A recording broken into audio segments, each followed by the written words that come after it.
Bismillahirrahmanirrahim. Assalamualaikum warahmatullahi wabarakatuh. Waalaikumsalam warahmatullahi wabarakatuh. Alhamdulillah pada hari ini kita bisa bertemu kembali dalam acara Syair dan Syiar. Hari ini kita kedatangan tamu, bintang tamu, Pak Aminuddin Ripai MA. Beliau dari kantor bahasa. Beliau juga penulis kaltim yang sudah pernah ke Malaysia, ke Singapura dan juga. Artinya beliau ke mana-mana. Jadi masalah tulis menulis, beliau ini yang pakarnya. Selamat datang Pak Amin. Selamat.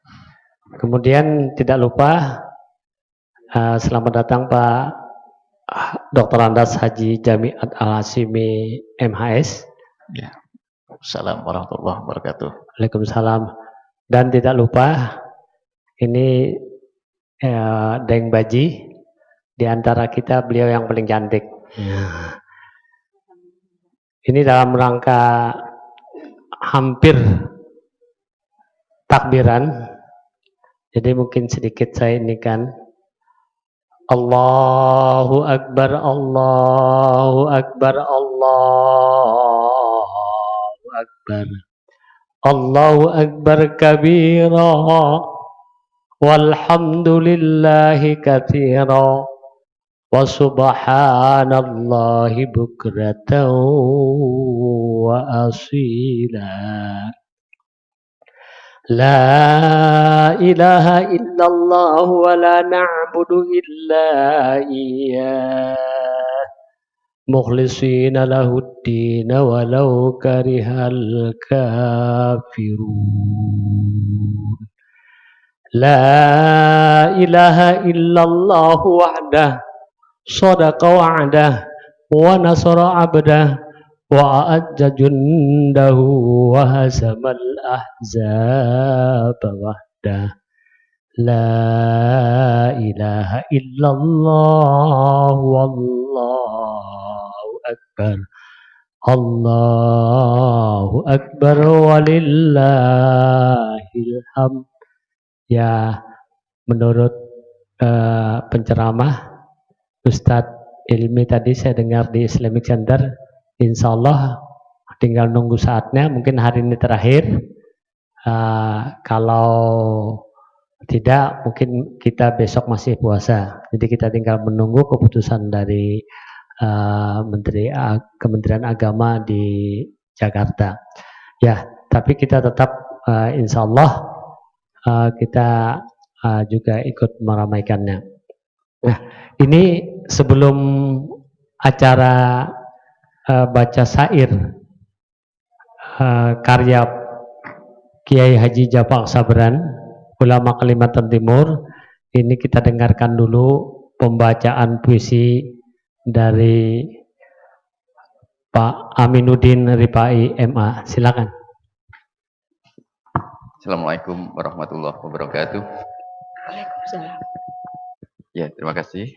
Saya diberi kesempatan ini di acara rutin, Pak ya.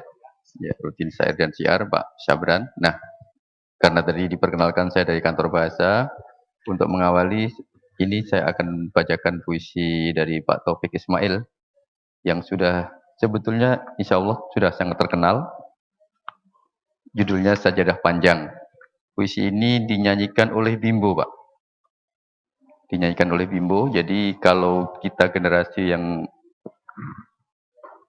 sudah agak seperti Pak Arfan dan insya Allah sudah pernah dengar lagunya. Ada Sajadah Panjang Terbentang. Gitu. Ya, ini saya baca puisinya. Karya Taufik Ismail, Sajadah Panjang. Ada sajadah panjang terbentang dari kaki buayan sampai ke tepi kuburan hamba. Kuburan hamba bila mati. Ada sajadah panjang terbentang. Hamba tunduk dan sujud di atas sajadah yang panjang ini.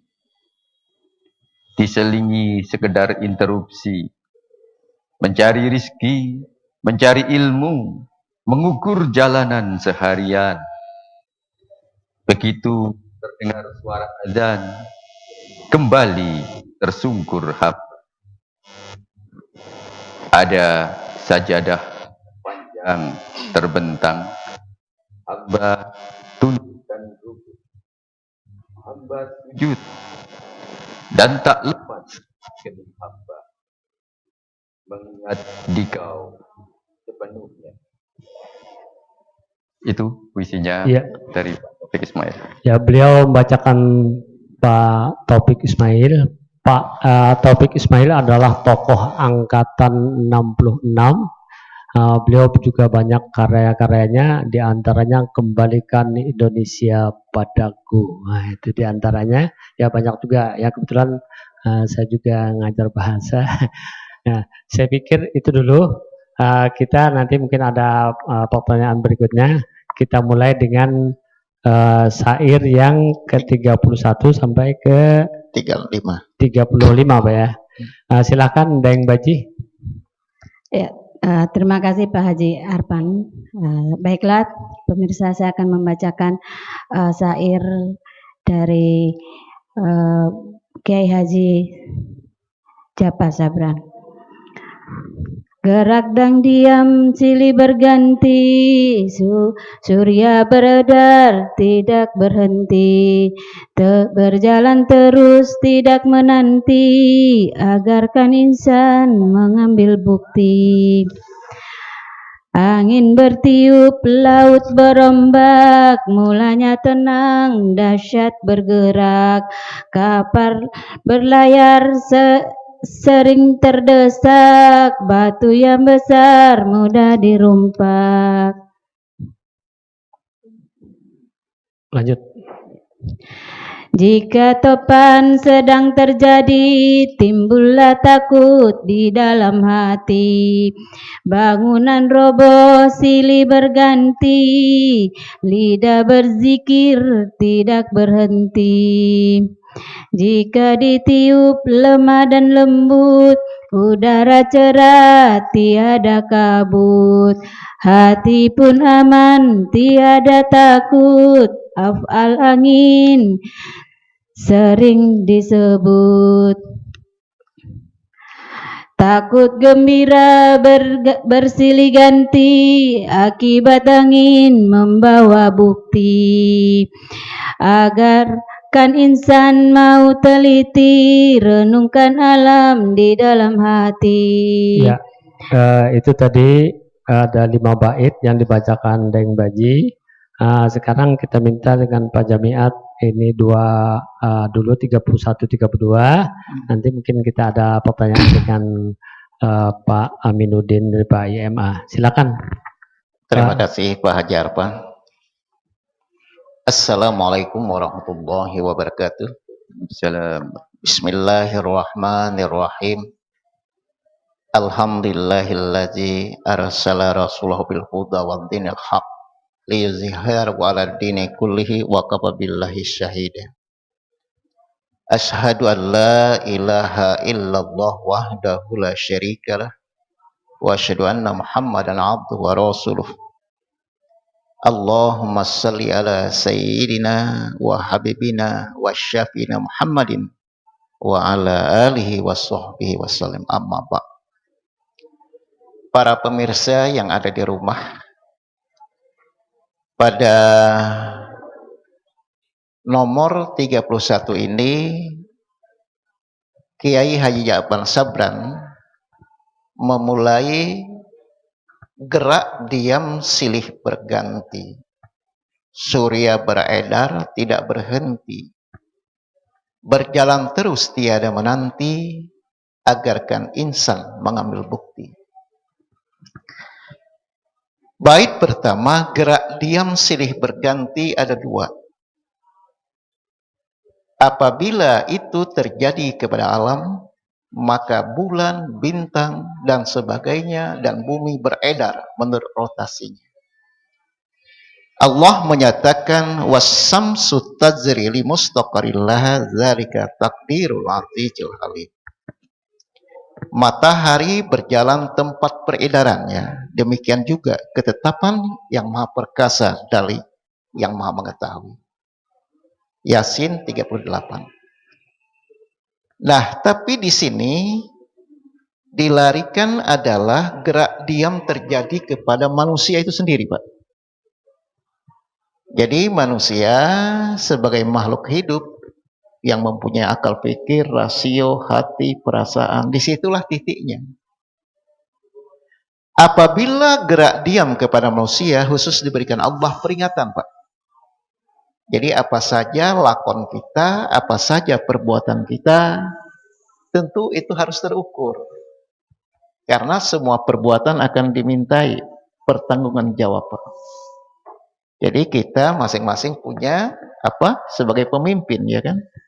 Tiap-tiap memimpin akan ditanyai hasil pimpinan. Kullukum ra'in wa kullu ra'in mas'ulun an ra'iyatih.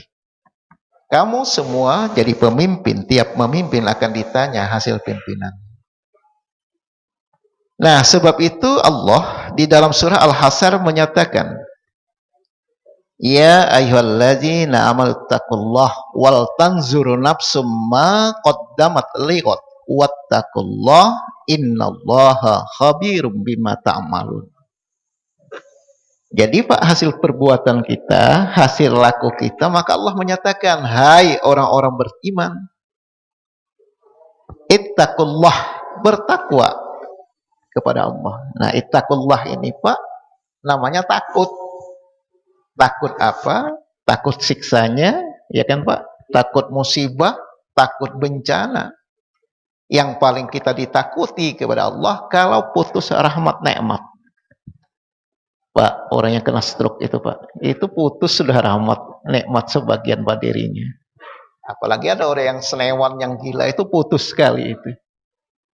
Di sini Allah menyatakan taqullah wal tanzur nafsum ma qaddamat lighad.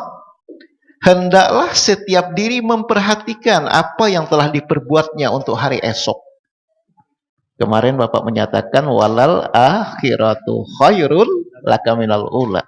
Akhirat itu lebih baik daripada ula di alam dunia ini. Artinya sebelum wafat kita sudah mempersiapkan Pak bekal, sangu untuk akhirat. Karena akhirat disebut alam baqa, alam yang kekal abadi. Sementara dunia alam yang fana, kan begitu Pak? Nah, jadi kalau perjalanan di suatu negeri Pak, misalnya kita ke Jakarta, ke Surabaya, atau ke Amerika, di sana ada tempat kita menghuni, di mana rumah kita, di mana apa makanan kita. Jangan berangkat kalau tidak ada persiapan, kan begitu Pak? Habis kita nanti. Sama di negeri akhirat yang baqa. Kita harus mempersiapkan apa rumah kita, siapa teman kita, apa kelezatan makan minum di sana. Itulah Allah menyatakan wal tanzur nafsum ma qaddamat lighad. Setiap diri harus memperhatikan apa yang telah diperbuatnya, apa persiapan untuk hari esok akhirat. Allah menyatakan wattaqullah, bertakwalah kepada Allah. Apa isi takwa? Melaksanakan perintahnya dan menjauhi larangannya. Jadi kalau orang sudah beriman bertakwa di dunia, insya Allah akan selamat di sana. Tetapi sebaliknya, manakala orang itu perbuatan maksiat dan dosa, selalu korupsi, mencuri, berzinah, menipu orang, dan sebagainya, mengambil hak orang secara batil, siap-siap untuk negeri akhirat yang akan disiksa. Maka itu Pak Haji, tanda-tanda orang ahli surga, dia melaksanakan perbuatan ahli surga di dunia ini. Dan tanda-tanda orang ahli neraka, dia melakukan perbuatan ahli neraka. Nampak Pak ciri-ciri kode-kodenya ada di dunia ini. Tidak usah dipungkiri. Kalau orang rajin sholat, rajin puasa, sholat tarawih, baca Quran, ya kan, i'tikaf, insya Allah itu. Tapi manakala dia mengabaikan itu, tunggulah. Ya kan, azabun azim, adab yang pedih. Kelanjutan ayat itu, innallaha khabirum bima ta'malun. Sesungguhnya Allah Maha mengetahui apa yang kamu kerjakan. Jadi kita seperti puasa nggak bisa basa-basi. Orang yang betul-betul puasa bagaimana? Puasa itu hanya 3. Puasa, menahan makan, menahan minum, menahan jima suami istri itu di siang hari. Di balik itu, puasalah lidahnya. Jangan berbicara aib, mempergunjing. Ya kan? Berbicara tangannya, jangan mengambil hak orang secara batil. Berjalan, puasa kakinya, jangan berjalan tuan maksiat dan dosa. Ya kan? Puasa hatinya, jangan hati ini lupa kepada Allah. Wazkurullaha qiyaman wa qu'udan wa ala junubikum. Ingat kepada Allah waktu berdiri, waktu yang duduk berbaring. Nah, jadi kata Allah, aku mengetahui apa yang kamu lakukan dan aku melihat di dalam hatimu, di dalam sudurmu itu. Jadi Allah tidak bisa dipungkiri itu. Nah, itulah gerak diam selalu berganti. Kelanjutan ayat itu, wala takunu kalladzina nasullah fansahum anfusahum ulaika humul fasikun. Jangan kamu seperti orang yang lupa kepada Allah lalu Allah menjadikan kamu lupa kepada diri sendiri. Nah, jadi kalau kita sengaja melupakan Allah, Al-Qur'an itu Pak, kalau Quran itu kan baca pagi Pak. Al-Qur'an itu kan bacaan. Kalau orang lupa membaca Al-Quran, insya Allah dia akan dilupakan oleh Allah akan dirinya kepada Allah. Tapi apabila orang selalu membaca Al-Quran, hidup hatinya itu. Maka itu Imam Tirmidzi Pak membagi hati ini, itu ada 6 hati itu. Imam Tirmidzi menyatakan ada hati yang hidup, ada hati yang mati Pak. Hati yang hidup itu hati orang yang Islam. Yang beriman kepada Allah, itu hati hidup Pak. Orang non-muslim disebut hati yang mati karena dia tidak mendapat nur hidayah Allah. Itu mati itu. Yang kedua, ada hati yang sakit, ada hati yang sehat. Hati yang sakit itulah hati orang-orang yang suka berbuat maksiat, berdosa. Pokoknya begitu buka matanya tidak ada untuk ketaatan kepada Allah, tapi mendurhakai Allah. Itu hati yang sakit. Jadi dia berjalan sana sini untuk berbuat maksiat dan dosa, untuk durhaka kepada Allah dan Rasulnya Muhammad sallallahu alaihi wasallam. Sebaliknya hati yang sehat, hati yang senantiasa zikrullah, yang selalu zikir kepada Allah. Ala bizikrillah tatmainnul qulub. Dengan banyak berzikir, hatimu akan tenang-tentram.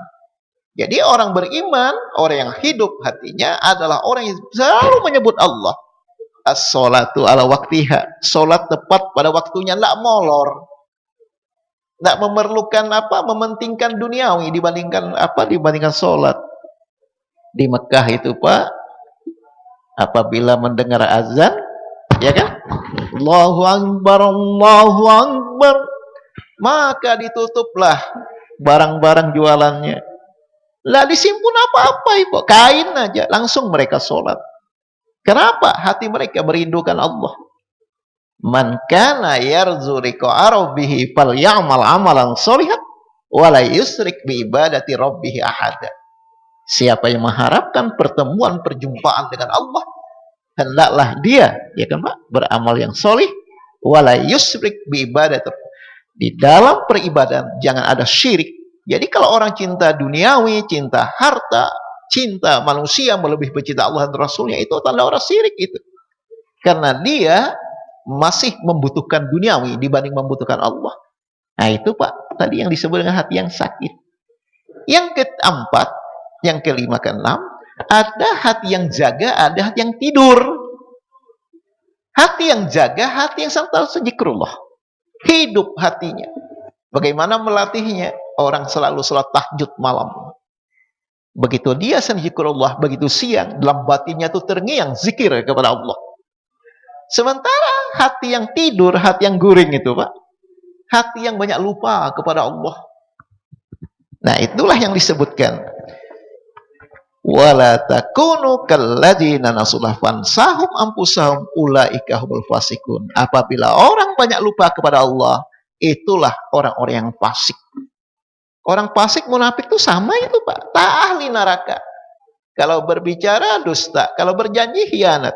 Apa saja diberi amanah, dia tidak gubris dengan baik.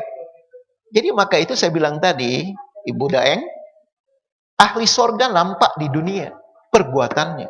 Dan ahli neraka nampak perbuatannya di dunia. Tidak bisa dipungkiri itu. Nah maka itu berkawallah, bergaulah dengan orang-orang ahli sorga. Orang-orang yang dicintai dan dirindukan oleh Allah Sallallahu Alaihi Wasallam. Kemudian surya beredar tidak berhenti. Nah jika gerak diam terjadi kepada alam tadi, was-samsu tajri li mustaqarril laha dzalika taqdirul aliyil azim. Matahari berjalan di tempat peredarannya, demikianlah ketetapan yang Maha Perkasa lagi mengetahui. Las-samsu yanbaghi laha an tudrak qamara al-lail syabiqun nahar wa kullum fi falaki yasbahun. Tidak mungkin bagi matahari mendapatkan bulan dan malam pun tidak dapat mendahului siang, masing-masing beredar pada garis edarnya. Yasin 40.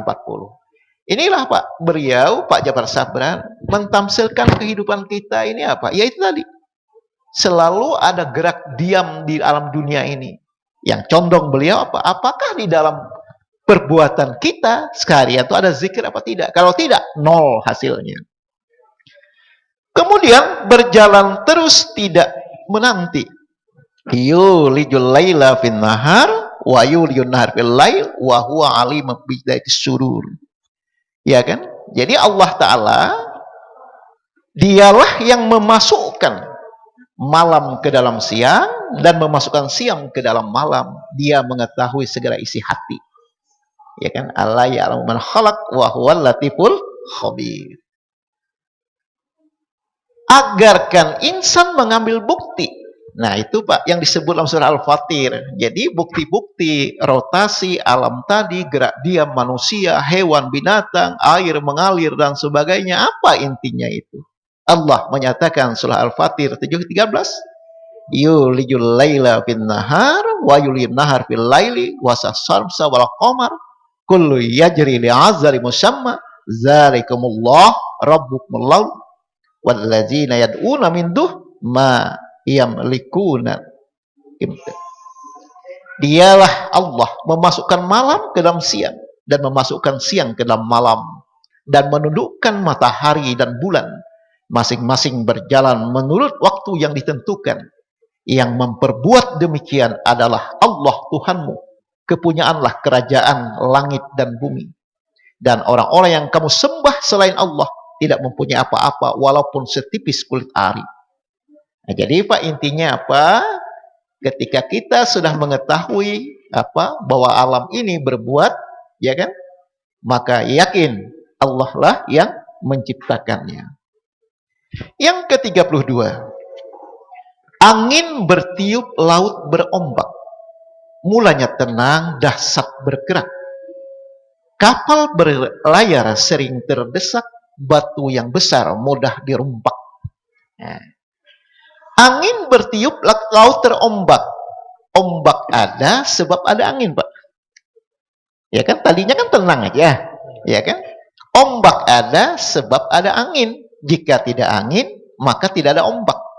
Ini tamsil bahwa angin diiktibarkan sebagai adanya suatu problema hidup yang pasti ada sebab mendahulunya, maka hukum sebab akibat pasti menjadi mata rantai. Hukum kausalitas. Nah itu jadi ini Pak Amin dirumpak nih, tapi Pak Amin istrinya orang Banjar juga kan. Ini dirumpak tuh ditabrak ya. Iya. Dirumpak. Nah jadi artinya Pak, di sini laut berombak ini tidak ada lain, bukan adalah tidak ada apa laut yang tidak berombak. Artinya tidak ada manusia yang tidak mengalami suatu ujian, suatu kesulitan, suatu problema hidup. Masing-masing diri punya problema. Orang kaya ada problemanya, ya kan? Orang menengah ada problemnya. Orang yang miskin, orang yang fakir, duafa, itu ada permasalahan, semuanya ada. Nah, maka sebab itulah mensikapi itu. Nah, terus di sini mulanya tenang, dahsyat bergerak. Artinya apa? Laut mulanya tenang, tapi karena ada angin maka laut bergolak. Hal itu tentu disebabkan angin. Demikian pula hidup kita. Ibarat kita berlayar, Pak, di laut samudra, pasti ombak itu akan ada. Artinya manusia pasti menemui persoalan hidup. Apakah problematika itu terjadi di dalam rumah tangga atau terjadi sebabnya di luar rumah tangga kita? Nah, apakah persoalan itu muncul dari diri suami atau muncul dari istri atau dari anak atau dari apa? Maka Pak, ujian itu ada 5. Dari diri sendiri, dari istri, ya kan? Dari anak, dari orang, dari harta. Harta ini 2, Pak. Bisa bertambah, bisa berkurang. Itu ujian. Itu ujian. Makanya kapal berlayang sering terdesak. Bagi orang-orang yang beriman, semua masalah insya Allah akan teratasi. Karena ada kekuatan iman dan takwa. Allah menyatakan, wa may yattaqillah hayaz'al lahu makhraja. Barang siapa bertakwa kepada Allah, niscaya Allah akan mengadakan baginya jalan keluar. At-Talaq 2. Wa yarzuqu min haitsu la yahtasib. Wa may yatawakkal 'ala Allah fa hasbuh. Innallaha balighu amri qad ja. Allah likulli syai'in qadra. Maka Allah menjadikan baginya jalan keluar, Pak, yang tidak disangka-sangkanya. Dan barang siapa bertakwakal kepada Allah, niscaya dia akan mencukupkan keperluannya. Sungguh Allah akan melaksanakan urusan yang dikehendakinya. Sesungguhnya Allah mengadakan ketentuan tiap-tiap sesuatu. Tapi Pak, sebaliknya ada kala badai rumah tangga itu, Bu, begitu datang orang tidak mampu. Apakah suaminya, apakah istrinya? Akibatnya apa? Bercerai. Broken home, hancur. Kenapa? Tidak kuat lagi. Nah, tapi biasanya apabila banyak berbicara hati ke hati, saling percaya, saling menyayangi, insya Allah itu akan langgeng. Tapi manakala egoisentris, ada semacam keegoannya, akulah. Nah, itu hancur sudah itu. Memang kalau puisi Hairil Anwar itu egonya ya. Itu dia, ya kan? Nah, jadi yang terakhir, batu yang besar mudah dirumpak, ditabrak. Artinya apa? Batu itu adalah ujian hidup bagi manusia. Ada yang berhasil melewati dengan baik, ada yang hancur, kata mampu menjadi rintangan. Akhirnya menabrak ujian hidup dengan tidak lulus ujian.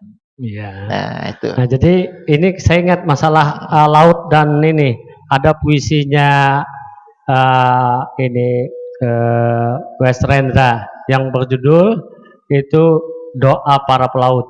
Nah, jadi itu yang ini itu perahu-perahu Sriwijaya dan Bugis Makassar. Ya. Nah, ini orang-orang biasanya orang-orang pelaut. Nah, gimana Pak Pak Aminuddin? Ini masalah puisi sebetulnya beliau tahu itu puisinya doa para pelaut itu kan. Doa para pelaut yang tabah Pak ya. Itu sering juga dibacakan. Karena kalau orang Sulawesi, Makassar kalau sakit katanya buang ke laut. Iya. Maksudnya panggilan jiwa, paling tidak airnya diusapkan lah.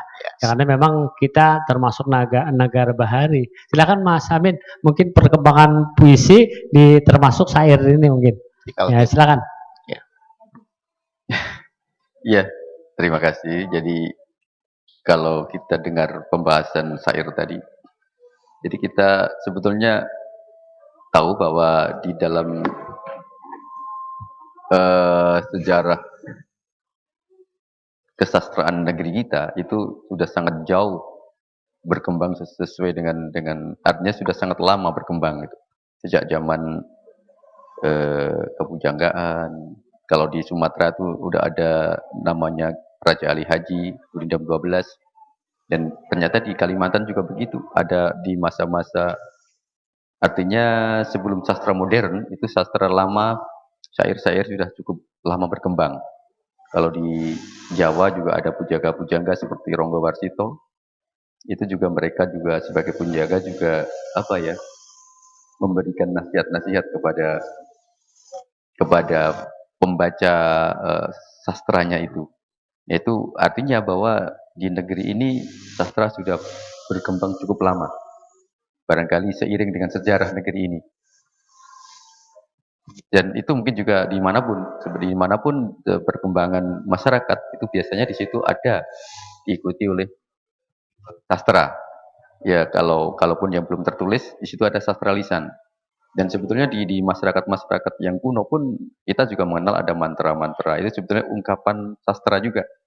Jadi menyampaikan sesuatu dengan bahasa yang berbeda dari bahasa sehari-hari.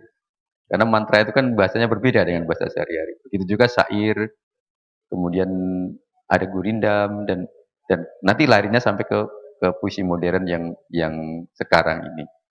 Ya, jadi memang puisi ini kan termasuk puisi lama kan. Ada mantra, pantun, syair, gurindam, petata petitih, pameo, yang termasuk itu. Nah, ini kalau di kantor bahasa kan sering lomba baca puisi ya, Mas Amin ya. Ah, Jadi baca lomba puisi, ada musikalisasi puisi, lomba sampai ke Jakarta itu. Nah, ini kalau saya kan belum pernah. Siapa belum tahu pernah. gimana nih? Mungkin Ya. satu bait ya, mungkin diprogramkan karena gimana kira-kira Ya, saya pendapatan kira nih? itu perlu Ya mudah-mudahan dilestarikan. 5 bait nanti ada lomba di ini karena orang kantor bahasa kan, nah ini termasuk Islamic Center yang mengangkat budaya lama ini. Nah tapi Ya. kalau masalah pembahasan intinya ini Pak Jamiat, gimana? Mungkin ada masukan nggak? Ya, saya kira itu perlu kita mengangkat kembali dari khasanah sastra lama kita karena di situ justru dari kalau saya melihat sih khasanah sastra lama itu justru lebih banyak nilainya. Artinya isinya itu lebih banyak gitu daripada perkembangan terkini sastra-sastra baru itu cenderung dari segi kualitas isi itu kurang. Dari sisi didaktisnya kepada masyarakat itu juga sangat bermutu sastra-sastra lama dan itu makanya itu harus kita gali. Ya, mudah-mudahan ini nanti bisa berkembang. Kemudian ini kalau saya lihat itu seperti gurindam. Gurindam Ali Haji kan yang di Riau ya. Iya. Jadi itu kan sampai sekarang itu dibudayakan sekali itu pembacaan gurindam. Kalau kita di sini kan karena nih kalau syair ini kan umum ya umum seluruh Indonesia karena memang dari Arab ya kan versinya dari Arab.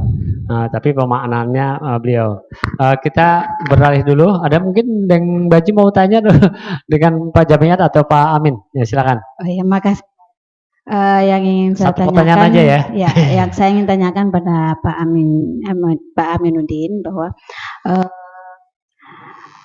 bagaimana langkah-langkah yang akan dilakukan oleh para anggota Balai Bahasa di Kalimantan Timur ini agar syair ini bisa lebih dikembangkan lagi karena banyak sekali anak-anak yang tidak tahu apa itu syair. Nah, inilah yang seharusnya yang ingin kita kembangkan saat ini. Bagaimana pendapat Bapak? Iya, betul sekali Bu. Jadi anak-anak sekarang hampir tidak tahu lagi apa itu syair gitu kan. Jadi khasanah nilai-nilai entah itu sastra, budaya yang lama itu banyak yang anak-anak muda tidak mengenal lagi. Bukan hanya di sastra, di musik juga begitu kan. Di musik anak-anak sekarang ya taunya musik-musik yang masa kini lah, yang kekinian gitu. Begitu juga di dalam sastra dan itu makanya perlu kita termasuk yang acara sekarang ini kan juga bagian dari bagaimana kita menggali yang lama dan juga memperkenalkan kepada anak-anak yang baru bahwa ini loh ada eh, budaya tinggi dari generasi kakek nenek moyang kita. Sementara kita generasi muda sudah jatuh kepada budaya profan, budaya yang rendah. Nah itu perlu. Nah kalau soal langkah-langkah konkretnya bisa seperti forum-forum semacam ini atau ya seperti yang tadi disebut Pak Arfan, kita adakan lomba-lomba yang berkaitan dengan syair misalnya. Apakah itu lombanya, apakah sekedar pembacaan atau mungkin kajian atau seperti apalah. Ya itu lomba-lomba juga bagian dari memperkenalkan lomba-lomba dan kajian-kajian seperti ini. Ya, makasih. Kita lanjut dengan ini Pak Jamiat. Baca Ya, Iya. ya, baca kembali lagi. Tiga.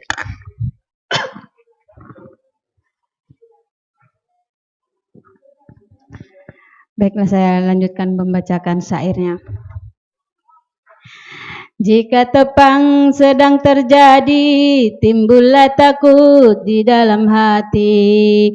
Bangunan roboh, silih berganti, lidah berzikir tidak berhenti. 34. Jika ditiup lemah dan lembut, udara cerah, tiada kabut. Hati pun aman, tiada takut, afal angin sering disebut. Ya, salam. Oke, terima kasih. Nomor 33. Jika topan sedang terjadi, timbullah takut di dalam hati. Bangunan roboh silih berganti, lidah berzikir tiada berhenti. Kita tadi sudah membicarakan topan itu adalah ujian dari Allah. Siap tidak siap, mau tidak mau, ujian itu akan datang.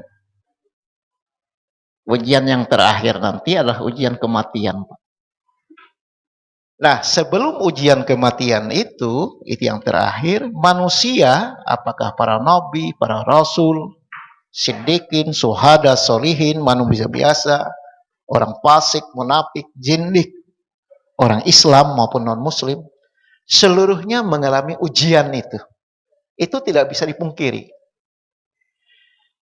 Sekarang kita lihat ujian terhadap Nabi Ibrahim alaihissalam. Di antaranya ketika Allah memerintahkan agar membangun Ka'bah. Karena riwayatnya apa? Ka'bah kita yang sekarang itu dibangun oleh para malaikat. Ketika terjadi banjir bah di zaman Nabi Nuh, habis. Nabi Nuh itu umurnya 1000 tahun ya Pak. Maka Ibrahim dan anaknya diperintah Allah, bangunlah itu. Sementara orang berdua membangun yang seperti itu, tingginya hampir 4 meter itu. Ibrahim melaksanakan. Kemudian Allah juga memerintahkan agar membersihkan Ka'bah dari kemusyrikan bagi Ibrahim. Maka semua berhala yang ada sekitar itu pun dibuang, dimusnahkan oleh Ibrahim. Sampai di Ibrahim dibakar dengan api kan Pak. Tapi syukur Ya narukuni bardan wa salaman ala Ibrahim. Nah betul itu. Al-hawa'ul burudah. Hawa menjadi dingin. Yang putus adalah ikatan tangan. Tali-tali itu. Ibrahim aman. Ujian itu Pak. Adakah Ibrahim menantang? Tidak. Ya kan? Yang paling Pak berat itu ketika Allah menyatakan, wahai Ibrahim, kurbankan anakmu untuk aku. Karena menurut riwayat Pak, Ibrahim itu berusia 90 tahun. Hampir mirip dengan usianya. Ya Allah, kalau aku ini wafat, siapa lagi penggantiku? Ya kan begitu. Dan Ibrahim ini Pak, menurut riwayat, orang yang paling kaya raya.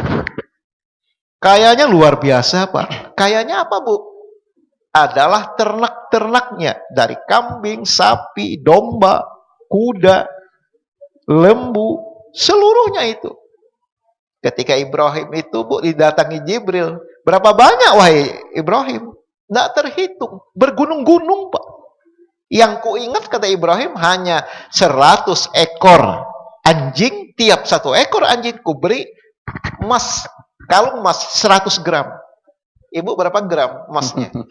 Itu anjingnya aja 100 gram kali 100 ekor. Ya kan? Milik siapa? Kata Jibril. Ini milik Allah, tapi diamanahkan kepada aku. Milik Allah diamanahkan pada aku. Bukan miliknya. Maukah engkau kasihkan aku 1 aja? Waktu itu Jibril berwujud manusia dan Ibrahim tidak tahu. Apa kata Ibrahim? Sebutlah olehmu namaku, Tuhanku Allah. Apa Jibril menyebut?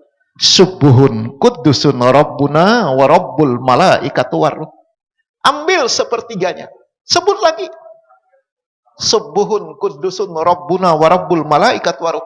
Ambil setengahnya kata Ibrahim. Sebutlah ketiga kalinya.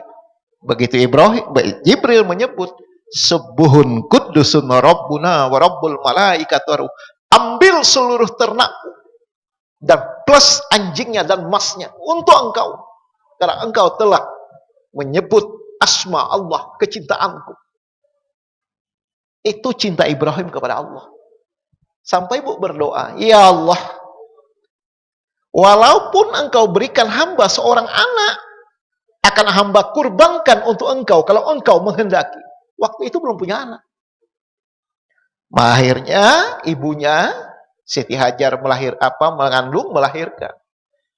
Menurut Al-Quran, setelah anak itu berusia, cukup berusaha dengan dia, turunlah ini tadi.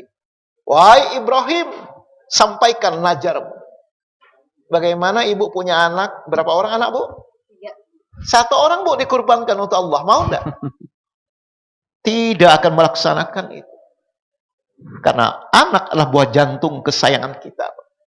Ibrahim anak sembahyang, aku rela, ya Allah, demi engkau. Nih Pak, ada enggak ujian? Ada. Kemudian lagi, ingat namanya Masitah, tukang sisirnya anak Fir'aun. Ketika sisir jatuh, dia beristighfar, astagfirullah, ambilnya. Kata anak Fir'aun, ibu ini masih menyebut ada Tuhan selain ayahku. Ada, ayahmu itu bukan Tuhan. Yang Tuhan itu Allah Rabbul Alamin. Ibu berani enggak kalau aku laporkan ke ayahku? Laporkan saja, aku enggak apa-apa. Akhirnya apa, Bu? Laporkannya. Menghadap Fir'aun, dilaporkan. Dipanggil. Wahai Masitah, betulkah engkau ada Tuhan selain saya?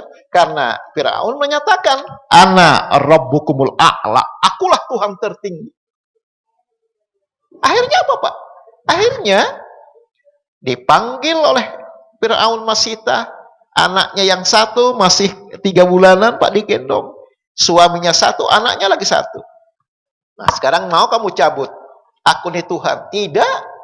Kalau kamu tetap berkukuh, maka suamimu akan kami bunuh. Ini kuali, Pak, panas.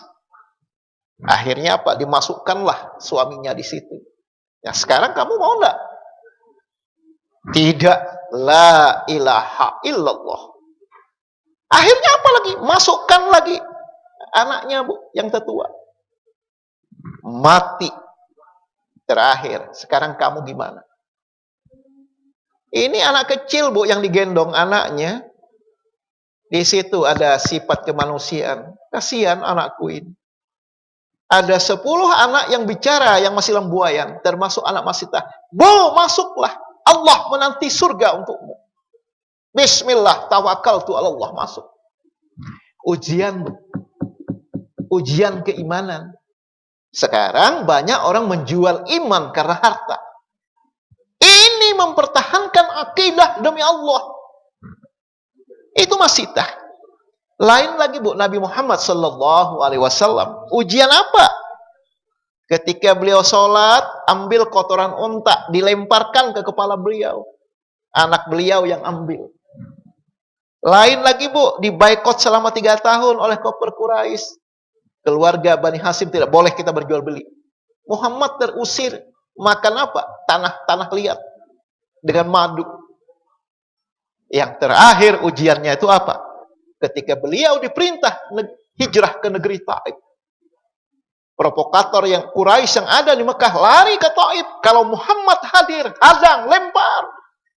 Maka bertubi-tubi, Pak, batu, kayu melempar sampai berdarah wajah beliau. Lari, Bu, sampai berada di pohon kurma. Tutup mukanya dengan daun kurma. Lemparan silih berganti. Datang Jibril. Wahai Muhammad, kekasih Allah, izinkan aku mengambil 2 gunung Taif untuk dileburkan negeri Taif. Jangan Jibril. Asal Allah tidak murka kepada aku tidak apa-apa. Asal Allah tidak benci, tidak marah, tidak murka, aku tidak apa-apa. Allahumma hdi qaum fa innahu la ya'lamu. Ya Allah, berilah petunjuk kepada kaumku. Mereka tidak mengetahui. Kira-kira ibu kalau datang begitu lemparan sini berganti itu balas wahai Jibril. Ini keimanan ini.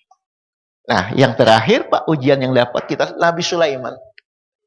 Nabi Sulaiman itu sampai berdoa, ya Allah, jangan sampai kekayaanku ini pernah dimiliki orang setelahku. Kekayaan luar biasa, Bu. Manusia, jin, binatang, apapun tunduk perintah Sulaiman. Mengambil, Pak, mutiara dasar laut itu jin-jin disuruh. Semua. Apa kelebihannya lagi, Bu? Ketika Allah memerintahkan, wahai angin, tunduk kepada Sulaiman. Naik dia, Pak. Di tempat permadani. Di mana dia? Itu kekayaan luar biasa yang tidak ada dimiliki oleh manusia. Itu ujian kekayaan. Ketika dia keluar dari singgasana, Bu, memakai pakaian. Ada terasa sedikitnya ada riya. Tidak ada yang lebih dari aku. Pak! Dihantam oleh angin terpelanting. Wahai angin, kata Sulaiman, aku tidak memerintahmu. Wahai baginda, kalau sampean taat sujud kepada Allah, hanya bertasbih kepada Allah, hamba taat. Tapi kalau sampean ada sedikit hati untuk durhaka, hamba tidak akan taat padamu. Minta ampun. Itulah dalam Al-Quran disebutkan, walaqad katanna Sulaiman wa alqaina ala kursiyyihi jasadan summa anam. Dan sesungguhnya kami telah menguji Sulaiman dan kami jadikan dia bergeletak di atas kursinya sebagai tubuh yang lemah karena sakit. Kemudian dia bertaubat. Ini luar biasa. Tinggal 5 menit. Nah, jadi artinya ujian ini, Pak, timbul takut dalam hati, bangunan roboh silih berganti. Artinya apa? Tidak ada seorang pun pasti takut akan ujian. Karena apa? Takut, Pak, yang namanya su'ul khotimah, bukan husnul khotimah. Jadi akhirnya kita nanti apakah menjadi orang yang betul-betul bagus keiman ketakwaannya atau tidak. Uji orang Banjar, kalau terlimbah sakaratul maut, walaupun ibadahnya kuat, pas dia akan mati, terlimbah imannya, keyakinannya. Ini yang ditakuti, Pak, ujian yang seperti ini. Jadi kesimpulannya apa? Pandang alam semesta, ya kan, Pak? Jangan ada sedikit pun kita kufur. Kaifa tukminu billah wa kuntum amwatan fa ahyakum summa yumitukum summa yuhyikum summa ilaihi turja'un. Bagaimana kalian bisa ingkar, kafir, durhaka kepada Allah yang dulunya kalian tidak ada di dunia ini? Kemudian saudara kalian dihidupkan, kumatikan sekarang maut, kuhidupkan yaumul suan wa ilaihi turja'un, kembali pada aku. Beriman, bertakwa kepada lahir dan batin. Demikian. Assalamualaikum warahmatullahi wabarakatuh. Sebelum baca doa, mungkin Mas Amin, saya sering panggil Mas Amin. Jadi mungkin ada pesan atau ini ke pemirsa. Silakan, mungkin beberapa kalimat. Silakan. Ajarkan. Ya,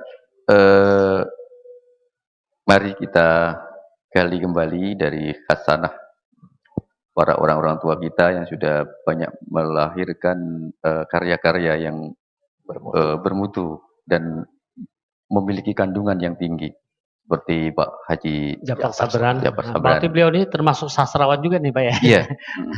Belum dapat penghargaan lagi. Ya. Terus mungkin ada lagi? Ya itu, kita bagian dari meningkat apa ya? Supaya kita menjadi kembali berbudaya gitu. Iya. Jadi masyarakat yang berbudaya. Jadi ini Mas Amin, kalau Mas Amin kan sering bedah buku. Jadi syairnya Pak Jafar ini sekaligus bedah buku, mungkin akan diterbitkan nanti. Iya. Ya, mudah-mudahan Amin nanti bisa dibedah di mana ya. Terima kasih Pak Aminuddin ini. Kemudian datang di sini juga Pak Dr. Andes Haji Muhammad Jamiat Al-Hashimi. Terima kasih juga. Daeng Baji, terima kasih. Silakan baca doa dulu. Amin amin ya rabbal alamin. Bismillahirrahmanirrahim. Alhamdulillahirabbil alamin. Allahumma shalli fil akhirin wa sallim radhiyallahu ta'ala an ashabi rasul azmain.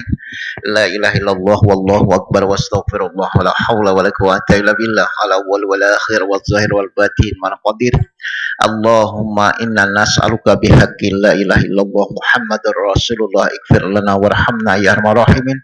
Allahumma ya Allah ya Ghaffar ya Ghafur ighfir lana warhamna ya Ghafur rahim. Allahumma ighfir lana li ummatin sayyidina Muhammad. Allahumma arham ummat sayyidina Muhammad. Allahumma astur ummat sayyidina Muhammad. Allahumma azbir ummat sayyidina Muhammad. Allahumma afir sayyidina Muhammad. Allahumma ighfir ummat Muhammad maghfiratan rahmatan ya rabbal alamin. Allahumma ya Allah ya hayyu ya qayyum ya ghani ya razak ya zal jalali wal ikram antarzuqna rizqan katsiran kabiran wasi'an halalan thayyiban wal qadir. Rabbana zalamna anfusana wa illam taghfir lana wa khasirin. Rabbana atina fid dunya hasanah wa jaban nar wa sallallahu ala khairi khalqihi wan nuri arsihi sayyidina wa habibna syibina Muhammadin wa ala alihi walhamdulillahi rabbil alamin. Permisi dulu saya nyapa pemirsa yang terhormat. Demikianlah acara syair dan syiar pada hari ini.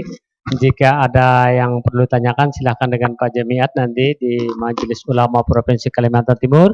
Kalau masalah kebahasaan dan sebagainya itu dengan Mas Amin di Kantor Bahasa Provinsi Kalimantan Timur. Ada satu lagi dengan Deng Baji, mungkin kalau anaknya masuk TK nih ini diperintis, siapa tahu ada yang dekat ini. Terima kasih, mohon maaf jika ada terdapat kesalahan, kehilapan. Kami mohon maaf. Wabillahi taufiq wal hidayah. Assalamualaikum warahmatullahi wabarakatuh. Waalaikumsalam.